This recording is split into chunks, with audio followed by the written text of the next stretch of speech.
I guess I'll continue. I won't leave the meeting now that it's recording. But Kelly Scott should. You could do this session yourself. So hello, friend.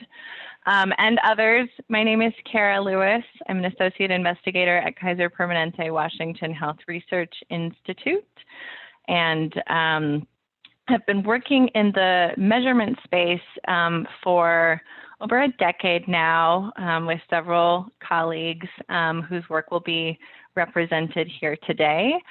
I have, per the instructions offered to me, constructed an interactive session. So if you don't want to interact, leave now. Just kidding. I won't force you to talk, but I will encourage you to think through some of these ideas in real time. So I have every few slides a prompt for you to consider your own work and how what we're talking about might be useful or not to what you're doing. So the session's entitled Measuring Implementation Outcomes, and the learning objectives are threefold. They include delineating key implementation outcomes. So what does the field consider to be central to success? I will also summarize the state of the science for measurement of implementation outcomes, and you'll be able to walk away saying it's just in development. So there's the sneak preview to the end message. And the third objective is to be able to articulate critical parameters of implementation outcome measurement. So it's not just about psychometrics, and in fact, some argue we shouldn't be paying attention to that so much and should really focus on pragmatic issues. But here we go. This says example 2. It's really example 1 because I changed the order of my slides moments ago. I thought this was really important to ground us all as we got started in this conversation today, specifically offering you this differentiation between implementation outcomes from service and patient outcomes. So the seminal work of Enola Proctor and many fabulous colleagues in 2009 that was updated again in 2011 articulated 8 implementation outcomes of interest. I would personally reorganize these because there's a little bit of linearity temporally in my mind. We know now that acceptability, appropriateness, feasibility are predictors of adoption. And there's a really nice Chor et al. Article from 2000 and I want to say 14 that actually looked at and evaluated measures of predictors of adoption. So that's a really nice contribution to draw your attention to. Later in implementation phases, we see things like fidelity and penetration pop up. And although last in our sort of phased work of implementation is sustainment, sustainability ought to be an outcome we assess early on. And cost, gosh, cost matters, doesn't it? I don't know if many of you in this session today are banging your head up against the wall about insufficient financial support for implementation, but I think if we do better at measuring cost and contributing to that literature and the ROI on implementation, we'll be helping each other out. So just a little call to action there. The other seminal implementation outcome framework that exists is fondly known as RE-AIM. And so Russ Glasgow and colleagues first published on this in 1999. RE-AIM stands for Reach, Effectiveness, Adoption, Implementation, and Maintenance. And most recently, I think in 2020 it was actually, Rachel Shelton, David Chambers, and Russ Glasgow got back together and updated the RE-AIM with a health equity lens. So I encourage you to check that out. So these are common outcomes that those of us in the field pay strong attention to, not always all of these outcomes in a single study. And in fact, what I was hoping you'd do with me now is think about a current or forthcoming project and identify one implementation outcome that you intend to measure. Now, don't just keep that outcome in mind as we talk, please put it in the chat. So you can keep it high level and relatively vague and say, I'm measuring implementation adoption. Or you could write it out to be more specific and say, I'm measuring implementation adoption of trauma-focused cognitive behavioral therapy for use in community mental health or something. And I'm not going to talk or offer anything else valuable until I see at least 3 people writing in the chat. So here we go, folks. Hooray to Heather. Implementation adoption of a relational playbook for procedural teams. Awesome. Reach. Thank you, Amy. All right, we've got more reach. We've got fidelity, acceptability, appropriateness, feasibility, implementation cost. Thank you, Nicole. Feasibility, acceptability, great.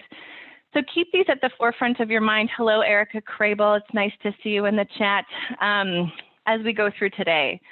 So this is one of my favorite things to say. It wasn't my phrase, but Siegel said it first in 1964, that science is measurement. And if you think about it, every evaluation we seek to realize, every research question, program evaluation question we seek to answer requires measurement. It is the case that we rely fairly heavily on self-report measurement in implementation science. Less so the more the field develops and realizes the importance of pragmatism, which is, thanks to this conference and others, we move away from self-report because, as we'll note later, and you already know, it can be quite burdensome and difficult to obtain. But still, it is probably one of the primary data collection. And unfortunately, these measures are incredibly vulnerable to issues of reliability and validity. And so we run the risk of lacking confidence in our findings, frankly. And boy, that sounds like a waste of time. So our team embarked on this journey that I'll tell you about in just a moment to try to help the field understand what the psychometric properties are, the evidence of psychometric strength for a variety of implementation outcomes. So my question for you all now is the outcome that you seek to measure best captured via self-report? And how do you know? Can you answer this question of whether your outcome is a latent or manifest variable? Jargony terms for, is it not something you can measure directly, or is it something you can see, touch, count, so to speak? So feel free to pop in the chat or think to yourself about whether or not it is most appropriate to assess your outcome via self-report. And based on what I can see in the chat, I see several that are not appropriate to address via self-report. Can anyone guess what that is?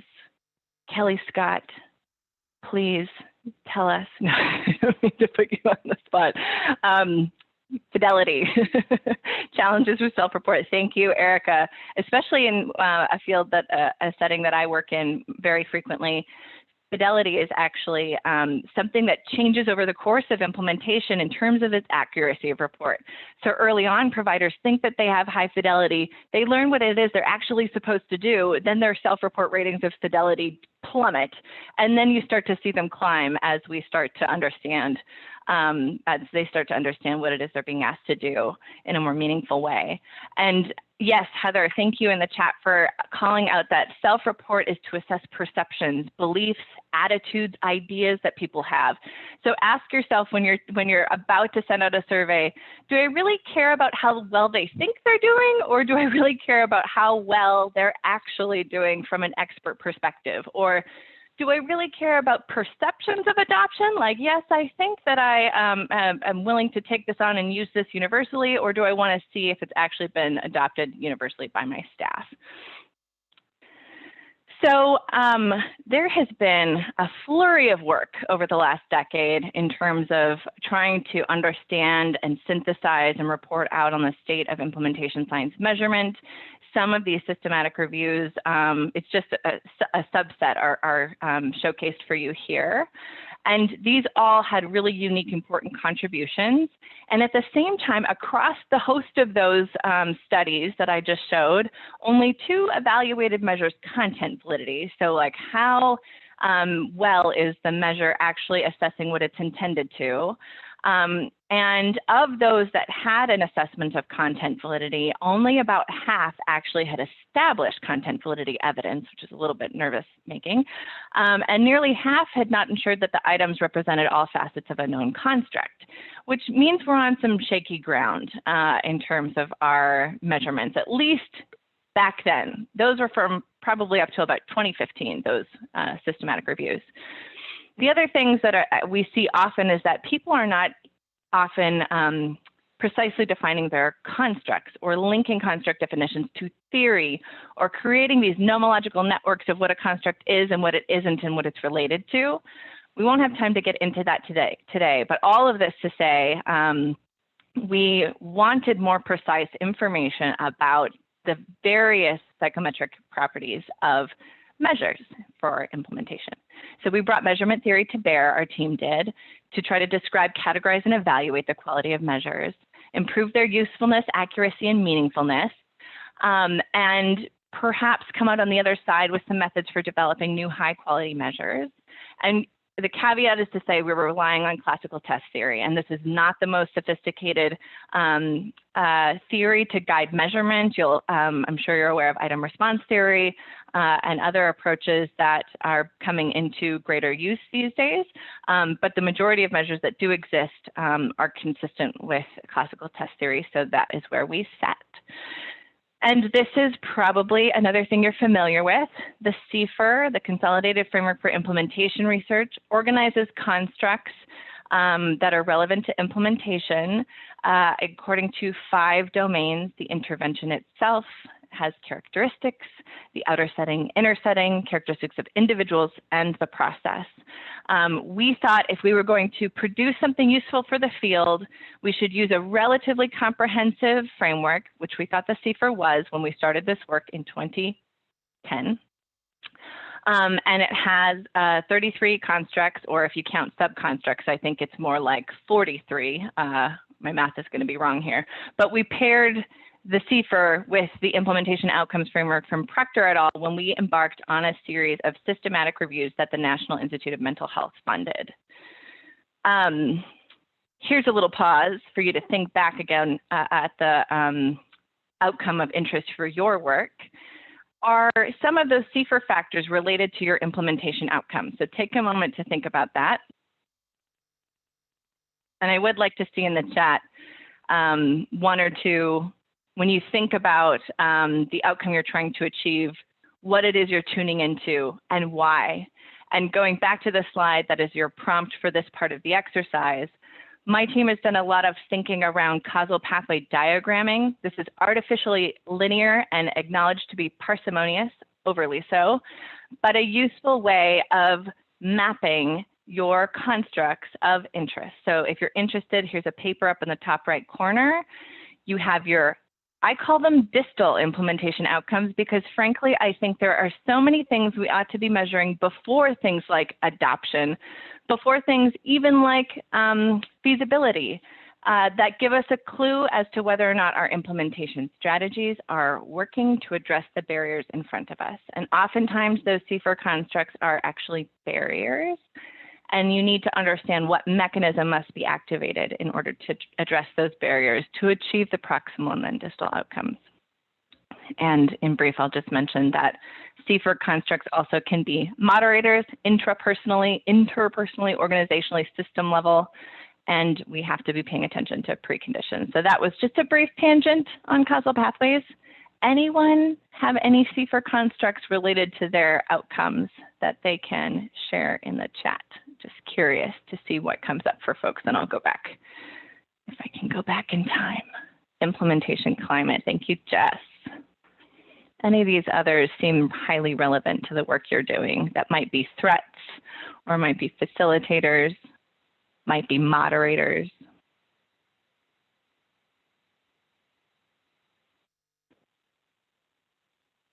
Okay, one more of interest would be great.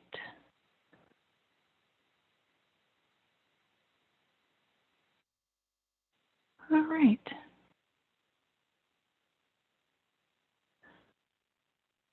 What do I see here? I lost the chat now. Maybe someone did that on purpose so that I would keep talking. So actually, Cara, you're muted again. Can you hear me now? Yep, you're back. Oh, great. So my internet cut out. I think that means my husband is back teaching second grade next door. Sorry, folks. Hopefully that won't happen again. All right, let's keep going. So what our team brought into this work was the psychometric and pragmatic evidence rating scale for measures that we coded using this scale on the right for 9 key psychometric properties. Higher scores were better. And what we can do with this work is create graphs like this. So we systematically searched for all measures of, for instance, organizational readiness. Then we systematically searched for all uses of that measure. And then we systematically assessed the quality of the evidence for each of those uses for each measure. And we compile all of those uses and the quality of their use into a final rating for the measure and can create these bar graphs for you to check out. And so it lets you, for instance, if you're interested in assessing organizational or other types of readiness, you could see how well are these measures performing overall. That's the length of the bar, and it is true, some go in the wrong direction. Or you could hone in on certain psychometric properties of interest. So I'm a big fan of predictive validity. Is this measure even designed to be able to detect a movement in the outcome of interest for you? And not all are. And so we hope this is a useful resource for people. In the implementation outcomes space specifically, we just published in 2020 an updated systematic review of measures. I will add the caveat that this is in the behavioral health space, so uses of each measure counted in the behavioral health space. So measures might perform differently in different settings, and that's just an important thing to note. A measure is not appropriately referred to as a validated measure because measurement properties are a result of the context, the respondents, and the settings in which they are used. But you can learn about the evidence or strength of evidence for measures in different settings. So feel free to check out this study led by Kane Mettert. There were 150 unique measures identified across implementation outcomes. And it was fun to see that like 66 of them were new in the last 2 years. There's just been a plethora, proliferation, if you will, of measure development. But I will come back to that point. It is an issue as much as it is exciting. The quality ratings that emerged across these different outcomes, and I see some of the outcomes you all hope to measure are listed here and have a lot of measures to choose from. And so that's why our team thought it could be useful to help you navigate which measures are best for your study and purposes. And so unfortunately, no measures contain data on all 9 psychometric properties, and nor did we get close to the max score of 36 that is possible. But we have, in terms of fidelity, quite a range. And so these graphs are available in the open access published paper that Kane put out in late summer of last year. I encourage you to check that out if you're looking to see what's available. So this is not one that I'll ask you to put in the chat, not easy to answer in real time, but just always an important check for yourself. Is the evidence there in terms of the psychometric properties that you care about? So oftentimes people are looking to measure change over time in an implementation construct, and yet there is not a measure designed to be sensitive to change. So we often take these measurement properties for granted and just urging you to keep them at the fore. And also just wanted to promote you look at the special collection in this new journal, Implementation, Research, and Practice. There's a special collection called Systematic Reviews of Methods to Measure Implementation Constructs. You can see my colleagues have a series of other papers in this collection, all about the C4 construct. So characteristics of individuals, that whole domain is published. The measures are published in this one paper. And there's a total of 7 papers that you can find up there, all open access. Across the domains of systematic reviews, we learned the following. There is a relatively pervasive non-use of theory and frameworks. So when people are measuring implementation constructs, they're not relying on existing theory to define the construct of interest or link it to other constructs that might be causally related. These are always fun words for me to say. Homonymy, synonymy, and instability. These are issues in measures specifically where the measure is called the same thing, but has different items. So that makes you question what the right measurement approach is. Or the measure is called different things, but has really similar items. And then this instability issue is when measurement items change over time. So harmonization is a goal we're striving for in implementation science measurement and are far from achieving, largely because of these issues. As you saw in the bar graphs that were just a sample, there's minimal psychometric testing, reporting, and strength available, in part because it's a new field, but also because we're not all trained psychometricians, and we don't necessarily have a budget to do psychometric analyses on our, within our studies. And also, let's see, it is also just the case that we are interested in other things, so don't spend our time here. What is cool to see, I think, is the focus from several institutes at NIH to build, design, test, deploy measures. So in that program announcement that has an R21, an R34, and R01 that many NIH institutes sign on for and have for years now, there is an explicit call out for measurement development. So that's exciting and hopefully can change the field. I said I'd come back to this. We see 66 new measures of implementation outcomes in the last 2 years. It is true that there is just this frequent use of homegrown use once measures. So people have this perception that in order for me to accurately measure something in my setting, it has to be intervention specific, population specific, setting specific. And then what you have is a measure you created for your study that unfortunately might not have sufficient psychometrics for you to have confidence in it. And we can't compare your findings across other studies because other studies are using different measures. So this is an issue that needs to be resolved, and I have some ideas about how to do that, but we're not there yet.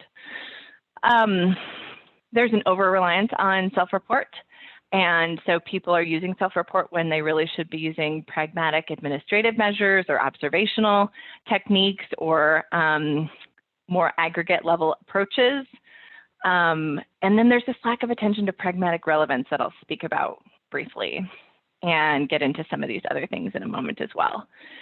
This table is not meant to be easily consumed in real time, but I wanted to orient you to, per the second learning objective, some critical aspects of measurement that I often think about. Some of them we've already touched on, but level of analysis, for instance, who should we be having complete measures, or who should we be assessing in order to explore adoption or penetration?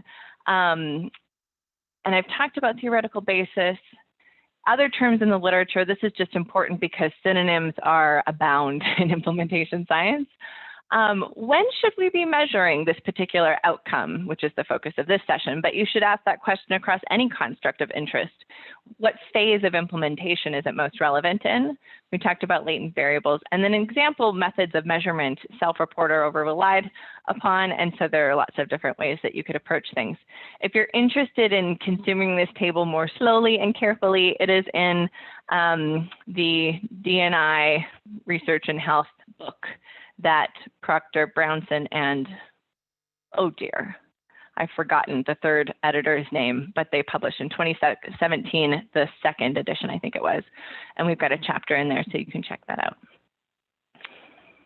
So now it is time for you to think about the outcome that you're interested in and think about what level of analysis the construct ought to be measured at and in what phase of implementation. We are always balancing our ability to learn multiple times over the course of a project with burden, and especially when burden is on care team members or providers or other stakeholders, we try to limit our measurement. And so being precise about when you think that that outcome should come online or should change or be impacted by your strategies, that will help you be judicious in your measurement approach. I think the last kind of key substance I wanted to offer you is just our team's thinking about pragmatic measurement characteristics. So we, as part of this R01 that we completed a couple of years ago with these systematic reviews, we also engaged stakeholders from the implementation practice field. If a measure was pragmatic, what would it do for you? If a measure was pragmatic, what would it mean? What would it tell you? And I won't get into the weeds of our methods, but we did interviews, we did a systematic literature review, we did a concept mapping, and then a Delphi, all with stakeholders. And this is what shook out of that there's this stakeholder-facing sort of subjective set of criteria where stakeholders are best positioned to assess a measure's acceptability, whether a measure offers relative advantage over existing methods, whether a measure is completed with ease. And then there are these objective criteria for measures in terms of what their cost is, how long they are, that kind of thing. And our team came at this by thinking that, gosh, wouldn't it be nice if measures weren't just an evaluative component to inform science or generalizable knowledge, but they could actually be useful tools for practitioners. So if an organizational leader is trying to determine, when do I pay a lot of money to bring external trainers in? When is my organization ready for that? Maybe they would deploy an organizational readiness measure or an implementation climate measure to see how they're doing, if that needs some attention before they bring in training, for example. So then I put the question out to you, how pragmatic is your measure of your implementation outcome?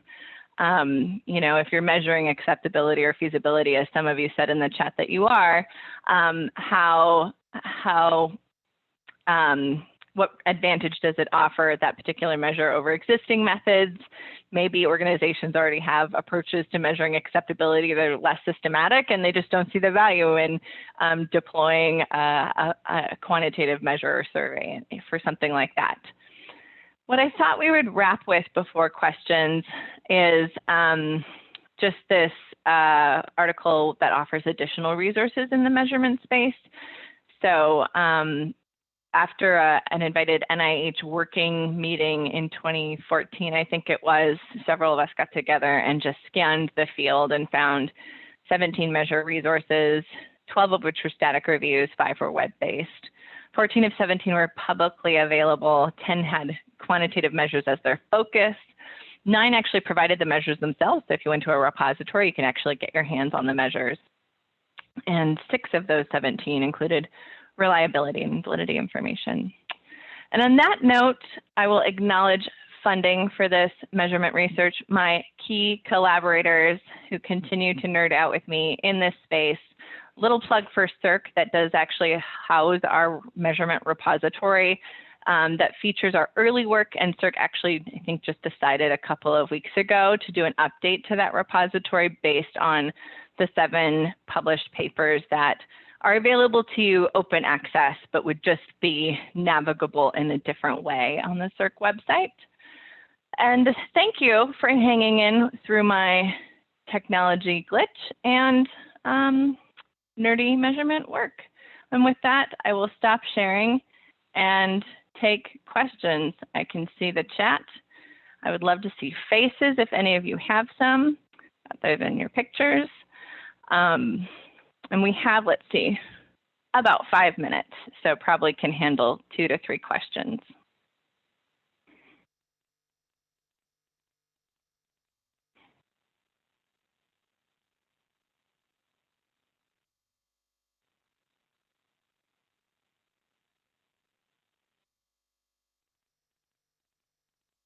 I'll jump in with one. Can you hear me? Yes, thank you, Amy. Oh, super. Well, feel like we often have like holy grails that are tough to fit with psychometrics for the pragmatic nature of our stakeholders. Like they want a one item question, you know, when the psychometrics are challenging for that. I do recall that with your R01 work on the feasibility, acceptability, appropriateness, I thought you guys were kind of going after a one item question at one point. I'm wondering if you could speak to if that totally fell down or there might be anything plausible. No, thanks for bringing that up. The measures that came out of that R01 for those 3 implementation outcomes, I think if I remember correctly, had 5 items each. Correct me if anyone remembers better than I do. I think it's 4. Yeah, 4 items for the SIM. 4, even better. Yeah. Yeah. Yeah, and we had absolutely hoped to get down to 1 or 2 items and then simply just didn't have funding to do that work. And so it wasn't that we tried and it failed, but we just hadn't had the chance to do that. There was another team that reached out to us that was going to do some testing, which is just a plug I'd like to make, that you yourself don't need to be a measure developer, but if you're able to deploy measures in new samples, you can contribute data that could offer psychometric evidence or evidence that would allow us to prune further scales that are not yet optimized. And I just want to give kudos to people like Greg Ahrens and Brian Weiner and others who keep that pragmatic lens in mind as they're developing measures now. And you'll see that there are more and more that are being produced that are 5 or fewer items, as opposed to like one of the most best performing psychometric measures, the organizational social context has, I think it's like 104 items. And it taxes our stakeholders, doesn't it? I think we can all agree 4 is a huge improvement on 104. So thank you for the work. And it's good to hear it wasn't that it was infeasible and the psychometrics don't work for even getting down to 1 or 2 items, but just that the funding sort of left you short of that. That's helpful to know. Yeah, I see a question in the chat from Heather about observational measurement to participants and stakeholders. Oh, so how do you get them to be okay with being observed, essentially? Yeah, I have often had my most success when it's been part of the implementation strategy also. And so like, this is how we do supervision and consultation, for example. That puts a burden on the team doing the observation because it has to be much more real time and actionable. But that's been my best way of getting it out there. And the other strategy, and then I'd love to hear if others have suggestions for Heather's awesome question, it's just centering the patient, the person, the whomever. You know, we're all doing this in the service of XYZ population. And I've often put the data in front of people that shows you're not your best reporter, unfortunately. Like, you know, as much as we wish we were really good at this, I like to show them that graph of usually people start here in their self-report, then they plummet, and then they start to climb. And that can be humbling, but help folks realize. So I don't know if that answers your question, Heather, if you want to layer on. No, actually, I really like the idea that you layer it as an implementation strategy. And so it's just, and I was thinking of how do you combat the Hawthorne effect? But if it's just a strategy and you don't stand there with a clipboard, yep, that's helpful. Thank you very much. Yeah, I've also just found that if you, once you get it going, people usually forget that observation is happening unless, as you said, there's literally a person and a clipboard in the tiny room with them and the patient, which is awkward for everyone, but happens still. I see Erica asks, and I think this is probably our last question, can you share a bit more about the difference between latent and manifest measures? Can a common measurement be measured as latent and a manifest variable? Meaning, are you asking, is it appropriate to treat them as both, or say more? And you might be double muted. You got yourself. You're good. You did. You muted yourself again. Sorry. All right. There you go. You think after a year and a half, I'd be better at this? No, fantastic presentation. Maybe it's not a fully formed question, but just thinking like, is a measurement always a latent or a manifest, or can you define it in two different ways, I guess is sort of what I'm asking, or the sort of Proctor outcomes always either latent or manifest? That is a really good question, almost philosophical, if you will. And I think the reason I say that is because in a way it's maybe in the eye of the beholder. It's like, what do you really care about? Certain of those constructs, it really is that you want perceptions of and beliefs about. And so they are latent variables. You can't well, actually you can. Apparently there was a study recently where they can read what people are thinking and communicate it out of speech. Anyways, putting that aside, I think certain constructs are necessarily beliefs, perceptions, they're latent. I think others are, adoption, I think you could argue would go either way. Like sometimes you can absolutely see adoption, and other times you're more interested in intention. And like Nate Williams will argue in a paper that intention and adoption are sort of interchangeable in the same thing. If someone intends to, then they've basically adopted, and others would argue differently. And so good question. And that's where we'll wrap, folks. You're on to your next adventure. Thank you for having me. It's been lovely to see you in the chat and over video, and enjoy Dr. Rudd, who I think is up next.